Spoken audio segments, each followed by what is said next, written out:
Friends, Ranjini ಹಳ್ಳಿ ಮನೆ YouTube ಚಾನಲ್ಗೆ ನಿಮ್ಮೆಲ್ಲರಿಗೂ ಸ್ವಾಗತ. ನಾವಿವತ್ತು ಒಂದು ಬ್ರೆಡ್ ಎಗ್ ರೋಲ್ನ ಮಾಡ್ಕೊಳ್ಳೋಣ. ತುಂಬ ಟೇಸ್ಟಿಯಾಗಿರುತ್ತೆ. ಫ್ರೆಂಡ್ಸ್, ಇನ್ನೂ ಯಾರು ನನ್ನ ಚಾನಲ್ಗೆ ಸಬ್ಸ್ಕ್ರೈಬ್ ಮಾಡಿಲ್ಲ, ಪ್ಲೀಸ್ ಲೈಕ್ ಮಾಡಿ, ಶೇರ್ ಮಾಡಿ, ಸಬ್ಸ್ಕ್ರೈಬ್ ಮಾಡಿ. ಫ್ರೆಂಡ್ಸ್, ಇವಾಗ ಇದನ್ನು ಹೇಗೆ ರೆಡಿ ಮಾಡ್ಕೊಳ್ಳೋದು ನೋಡೋಣ ಬನ್ನಿ. ನಾನಿಲ್ಲಿ 2 ಈರುಳ್ಳಿನ ಕಟ್ ಮಾಡಿ ಇಟ್ಕೊಂಡಿದ್ದೀನಿ, 3 ಮೊಟ್ಟೆ ಬೇಯಿಸಿರೋ ಅಂಥದ್ದು ಇಟ್ಕೊಂಡಿದ್ದೀನಿ. ಈಗ ನಾವು ಈ ಮೊಟ್ಟೆನ ಈ ಥರ ತುರ್ಕೋಬೇಕು. ತುಂಬ ಸಣ್ಣದ್ರಲ್ಲಿ ತುರ್ಕೋಬೇಡಿ, ಈ ಥರ ಇದರಲ್ಲಿ ತುರ್ಕೊಳ್ಳಿ. ಚೆನ್ನಾಗಿ 3 ಮೊಟ್ಟೆಗಳನ್ನ ತುರಿದಿಟ್ಕೊಂಡಿದ್ದೀನಿ. ಇವಾಗ ನಾವು ಇದನ್ನು ಒಂದು ಮಿಕ್ಸಿಂಗ್ ಬೌಲ್ನ ತಗೊಂಡು ಅದಕ್ಕೆ ಮಿಕ್ಸ್ ಮಾಡ್ಕೋಬೇಕು. ಇವಾಗ ಬೌಲ್ನ ತಗೊಂಡು ನಾನು ಈರುಳ್ಳಿನ ಹಾಕೋತಾ ಇದ್ದೀನಿ. ಅದರ ಜೊತೆಗೆ ಕೊತ್ತಂಬರಿ, ನೀವು ಖಾರಕ್ಕೆ ಬೇಕು ಅಂತ ಅಂದರೆ ಹಸಿರು ಮೆಣಸಿನ್ಕಾಯಿ ಹಾಕೋಬೋದು. ಇಲ್ಲಿ ಅರ್ಧ ಸ್ಪೂನು ಗರಂ ಮಸಾಲೆ ಪುಡಿ ಮತ್ತು ಅರ್ಧ ಸ್ಪೂನು ಖಾರ ಪುಡಿ ನಿಮ್ಮ ಟೇಸ್ಟಿಗೆ ತಕ್ಕಾಗ ಹಾಕ್ಕೊಳ್ಳಿ. ಅರಿಶಿನ ಪುಡಿ 1/4 ಟೀ ಸ್ಪೂನು ಮೆಣಸಿನ ಪುಡಿ ಹಾಕೋತಾ ಇದ್ದೀನಿ. ರುಚಿಗೆ ತಕ್ಕಷ್ಟು ಉಪ್ಪು, ಇದಿಷ್ಟನ್ನು ಹಾಕಿ ಚೆನ್ನಾಗಿ ಮಿಕ್ಸ್ ಮಾಡ್ಕೊಳ್ಳಿ. ಸ್ವಲ್ಪ ಜೀರಾ ಪೌಡರ್ ಕೂಡ ಹಾಕ್ಕೊಳ್ಳಿ, ಟೇಸ್ಟು ಚೆನ್ನಾಗಿರುತ್ತೆ. ಇವಾಗ ಈ ಥರ ಮಿಕ್ಸ್ ಮಾಡ್ಕೋತಾ ಇದ್ದೀನಿ. ನಾವು ಇದನ್ನು ಬೇಕಿದ್ದರೆ ಒಗ್ಗರಣೆ ಕೂಡ ಮಾಡ್ಕೋಬಹುದು. ಇವಾಗ ನಾನು ಇಟ್ಟಿರೋ ಅಂಥ ಮೊಟ್ಟೆನ ಕೂಡ ಹಾಕೋತಾ ಇದ್ದೀನಿ. ಇವಾಗ ಇದನ್ನು ಚೆನ್ನಾಗಿ ಈ ಥರ ಮಿಕ್ಸ್ ಮಾಡ್ಕೋಬೇಕು. ನಾನು ಇದನ್ನು ಹಸಿಯಾಗಿ ಮಾಡ್ಕೋತಾ ಇದ್ದೀನಿ. ನೀವು ಬೇಕಿದ್ದರೆ ಒಗ್ಗರಣೆ ಕೂಡ ಮಾಡ್ಕೊಳ್ಳಿ, ತುಂಬ ಚೆನ್ನಾಗಿರುತ್ತೆ. ಇವಾಗ ನಾವಿಲ್ಲಿ ಈ ಥರ ಮಿಕ್ಸ್ ಮಾಡಿರೋ ಅಂಥದ್ದನ್ನು ಸ್ಟಫಿಂಗ್ನ ಈ ಥರ ಉಂಡೆಗಳಾಗಿ ಮಾಡ್ಕೊಂಡಿದ್ದೀನಿ. ಟೋಟಲ್ 9 ಉಂಡೆಗಳಾಗಿದೆ. ಇವಾಗ ನಾವು ಬ್ರೆಡ್ ಪೀಸ್ಗಳನ್ನ ತಗೊಂಡು, ಎಷ್ಟು ಉಂಡೆ ಆಗಿದೆ ಅಷ್ಟು ಬ್ರೆಡ್ ಪೀಸ್ನ ತಗೊಂಡು ಸೈಡೆಲ್ಲ ಕಟ್ ಮಾಡಿ ಇಟ್ಕೊಡ್ತಾ ಇದ್ದೀನಿ.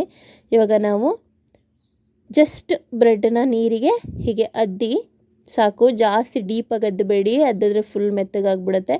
ಈ ಥರ ನೀರನ್ನ ಒತ್ಕೊಂಡು ನೆಕ್ಸ್ಟು ನಾವು ರೆಡಿ ಮಾಡಿ ಇಟ್ಕೊಂಡಿದ್ದೀವಲ್ಲ ಸ್ಟಫಿಂಗು, ಆ ಸ್ಟಫಿಂಗ್ನ ಇದಕ್ಕೆ ಹಾಕಿ ಈ ಥರ ಮಡ್ಚ್ಕೊಳ್ಳಿ.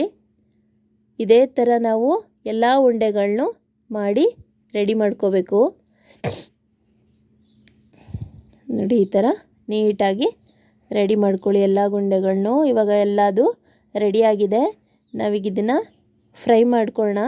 ನಾನಿವತ್ತು ತವಾದ ಮೇಲೇ ಫ್ರೈ ಮಾಡ್ಕೊತಿದ್ದೀನಿ. ತವಾ ಕಾಯಕ್ಕಿಟ್ಟು ಅದಕ್ಕೆ ಸ್ವಲ್ಪ ಆಯಿಲ್ ಹಾಕ್ಕೊಂಡಿದ್ದೀನಿ. ಆಯಿಲು, ತುಪ್ಪ, ಬೆಣ್ಣೆ ಯಾವುದಾದ್ರೂ ಹಾಕೋಬೋದು, ಟೇಸ್ಟ್ ಚೆನ್ನಾಗಿರುತ್ತೆ ತುಪ್ಪ ಅಥವಾ ಬೆಣ್ಣೆ ಹಾಕಿದ್ರೆ. ಇವಾಗ ಇದನ್ನು ಈ ಥರ ಮಗ್ಚಿ ಫ್ರೈ ಮಾಡ್ಕೊಳ್ಳಿ. ಸ್ವಲ್ಪ ಇದನ್ನು ಡೀಪಾಗಿಯೇ ಫ್ರೈ ಮಾಡ್ಕೊಳ್ಳಿ, ಜಾಸ್ತಿ ಕ್ರಿಸ್ಪಿ ಆಗೋ ಥರ. ಇಲ್ಲಾಂತಂದರೆ ಒಳಗಡೆ ಸ್ಟಫಿಂಗ್ ಅಷ್ಟು ಚೆನ್ನಾಗಿ ಬೆಂದಿರಲ್ಲ. ನಾನಿವತ್ತು ಯಾಕೆ ಈ ಥರ ಮಾಡ್ತಾಯಿದ್ದೀನಿ ಅಂತ ಅಂದರೆ, ಸ್ವಲ್ಪ ಡಯಟ್ ಮಾಡೋರಿಗೆ ಅಥವಾ ಆಯಿಲ್ ಜಾಸ್ತಿ ತಿನ್ನಲ್ಲ ಅಂಥವ್ರಿಗೆ ಇದು ತುಂಬ ಸರಿ ಹೋಗುತ್ತೆ. ಇಲ್ಲಾಂದರೆ ನೀವು ಡೀಪ್ ಫ್ರೈ ಮಾಡಿಕೊಂಡ್ರೆ ಆಯಿಲ್ ಸ್ವಲ್ಪ ಜಾಸ್ತಿ ಎಳ್ಕೊಳ್ಳುತ್ತೆ. ಇದು ಬ್ರೆಡ್ ಆಗಿರೋದ್ರಿಂದ ಆಯಿಲ್ನ ಜಾಸ್ತಿ ಹೀರ್ಕೊಳ್ಳುತ್ತೆ. ಅದಕ್ಕೋಸ್ಕರ ನಾನಿವತ್ತು ಹೀಗೆ ಮಾಡ್ಕೊತಿದ್ದೀನಿ. ನೋಡಿ, ಇದೇ ಥರ 4 ಸೈಡನ್ನ ನೀಟಾಗಿ ಬೇಯಿಸ್ಕೊಳ್ಳಿ.